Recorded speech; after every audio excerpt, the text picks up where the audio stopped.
Hello. बोलिए श्री सद्गुरु महाराज की जय। आवाज बढ़ाइए जी।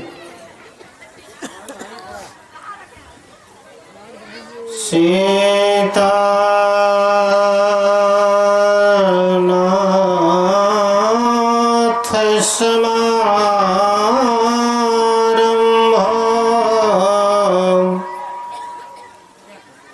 श्री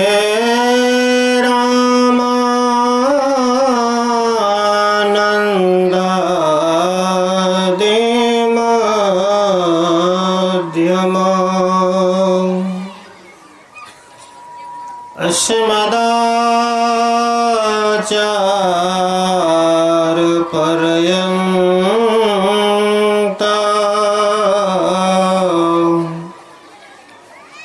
वन्दे गुरो परम्परा।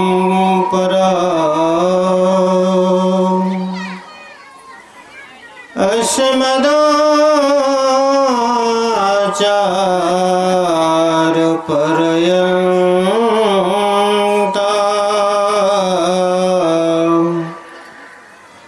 वन्दे गुरो परम्परा।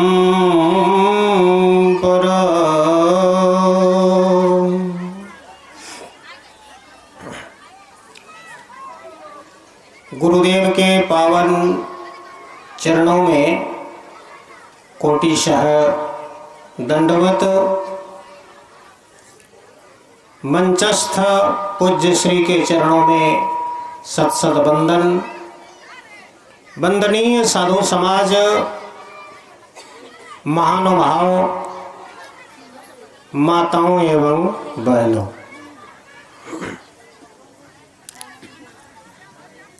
ध्यान दीजिए। अहोभाग्य है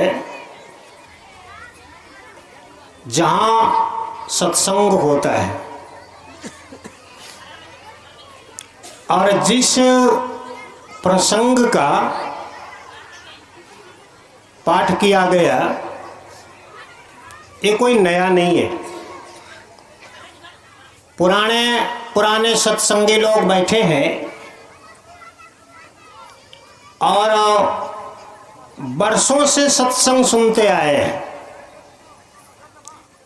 और जहां कहीं भी होता है तो जरूर एक बार न एक बार ये पाठ किया जाता है, बड़े भाग मानुष तन पावा। बहुत भाग्य से मानव का शरीर मिला है और इतना मूल्यवान है कि इस शरीर को पाने के लिए देवता भी तरसते हैं। आया ना, सुर दुर्लभ सब ग्रंथ ही गावा। सुर माने देवता, देवताओं को भी यह मानव शरीर दुर्लभ है।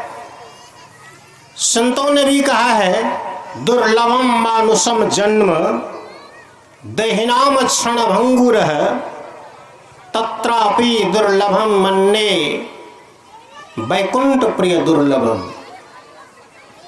इसी बात को साईं स्वामी जी महाराज के पद में है, तरसते हैं जिसके लिए देवता।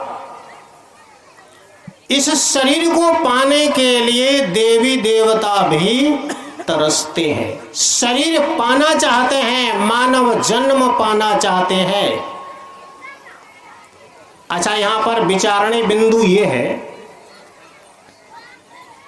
कि हम लोग जहां रहते हैं इस लोक का क्या नाम है? मृत्यु लोक। यहां जो जन्म लेते हैं वो एक दिन मरते हैं। जातस्य हि ध्रुवोर मृत्यु ध्रुवम जन्म मृतस्य च। इस लोक का नाम है मृत्यु लोक। पर देवता जहां रहते हैं उस लोक का क्या नाम है? क्या नाम है? स्वर्ग लोक। दुनिया में हर किसी आदमी से पूछिए कि स्वर्ग जाना चाहते हो कि नहीं चाहते हो, कोई आदमी मना नहीं करेगा कि मैं नहीं जाऊंगा।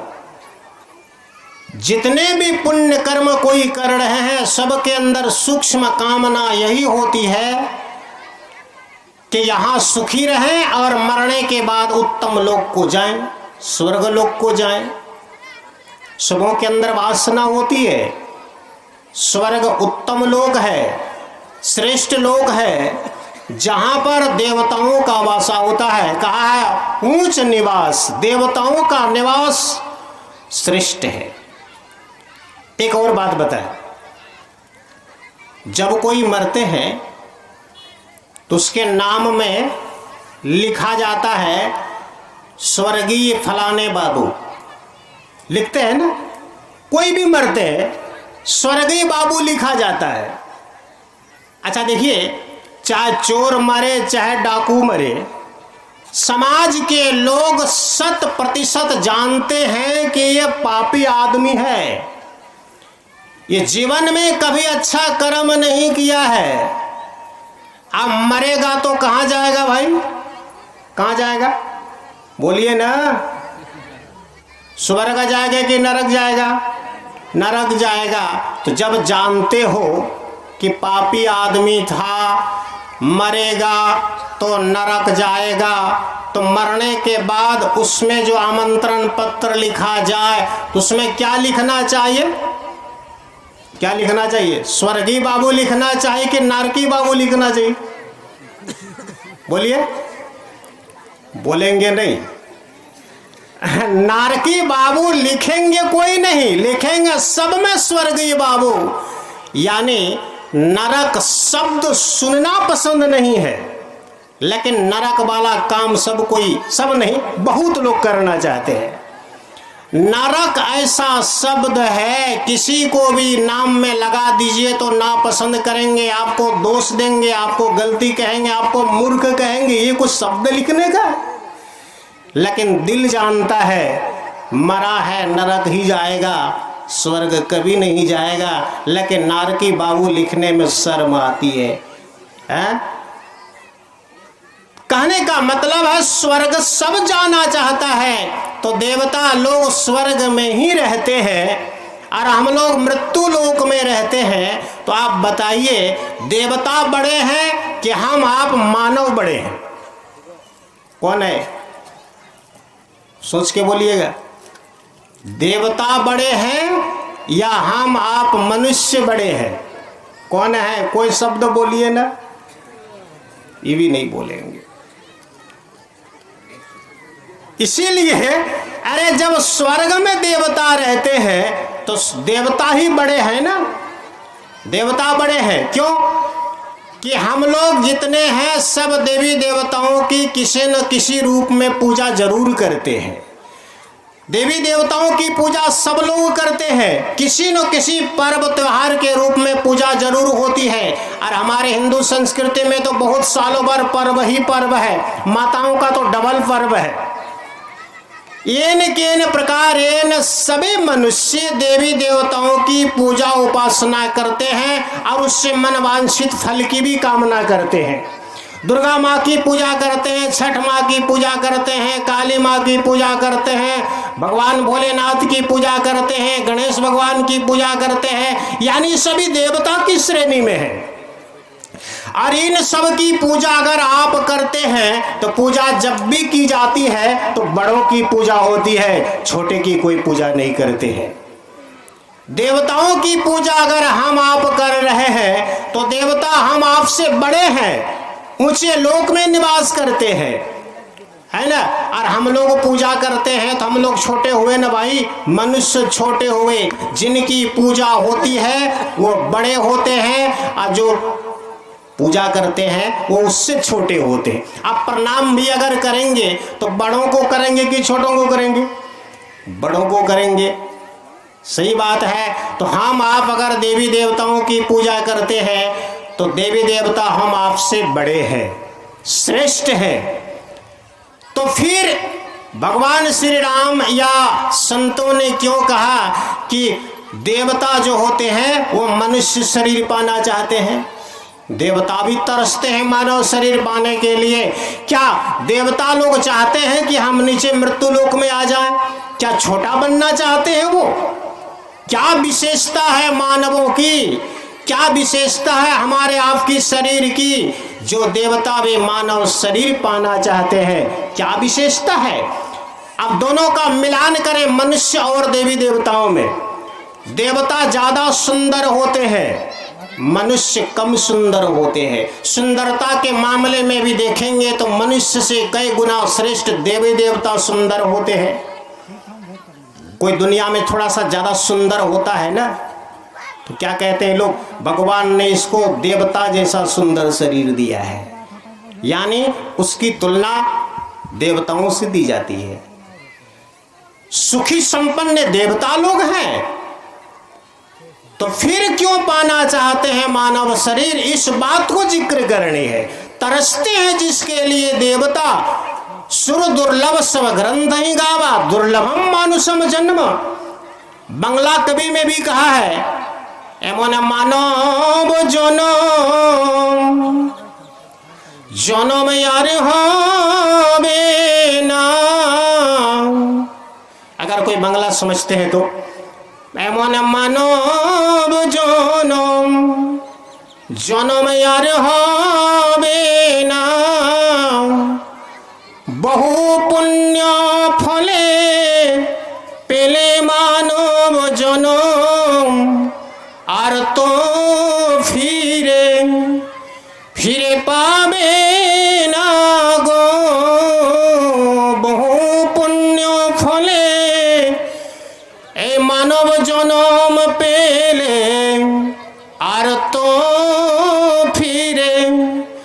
फिरे पावे ना गो। ये मानव जन्म दोबारा नहीं मिलेगा। इस शरीर को पाने के लिए देवता भी तरसते। क्यों तरसते हैं? बस एक मिनट। दूसरी पंक्ति में है, साधन धाम मोक्ष कर द्वारा। देवता सब कुछ कर सकते हैं, सब कुछ पा सकते हैं, सब कुछ उनको उपलब्ध है स्वर्ग लोक में, परंतु एक चीज उपलब्ध नहीं है स्वर्ग में। क्या है? कि स्वर्ग लोक में कभी सत्संग नहीं होता है।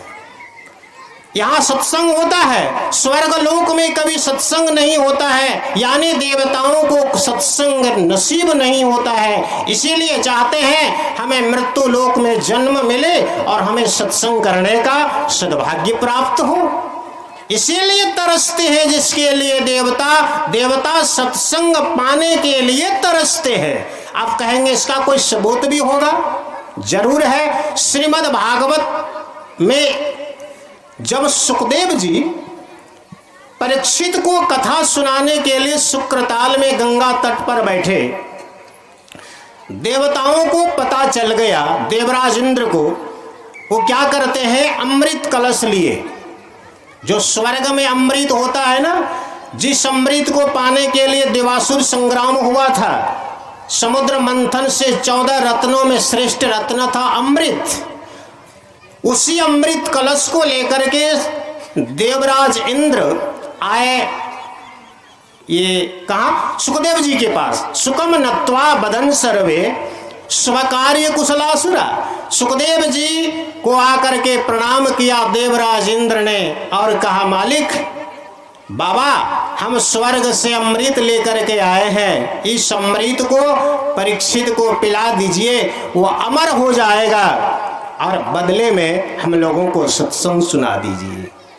स्वर्ग की तुलना, ये स्वर्ग के अमृत की तुलना सत्संग अमृत से करने के लिए जब आए देवराज इंद्र, लेकिन सुखदेव जी ने कहा, तुम ठग हो। अरे ठग जाओ, ये नहीं हो सकता है। कहा, तुम्हारा स्वर्ग का अमृत क्या है? क्वा कांच है, क्वा मणि महान।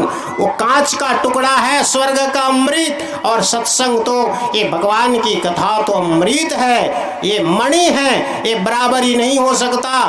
और सुखदेव जी ने देवताओं को डांट करके भगा दिया, परंतु सत्संग सुनने के लिए नहीं दिया। इसीलिए ये चरितार्थ होता है, देवता तरसते हैं सत्संग पाने के लिए, मानव शरीर पाने के लिए। एक दूसरी बात और बताएं, हनुमान जी भगवान श्री राम के परम भक्त हैं। भगवान जब जाने लग गए बैकुंठ, हनुमान को ऑफर दिया, हनुमान जी मेरे साथ बैकुंठ चलोगे? हनुमान ने कहा जाऊंगा जरूर प्रभु, लेकिन एक बात बताइए, क्या स्वर्ग में या बैकुंठ में जब मैं आपके साथ जाऊंगा तो क्या वहां सत्संग सुनने के लिए मिलेगा मुझे? आपकी कथा सुनने के लिए मिलेगी मुझे?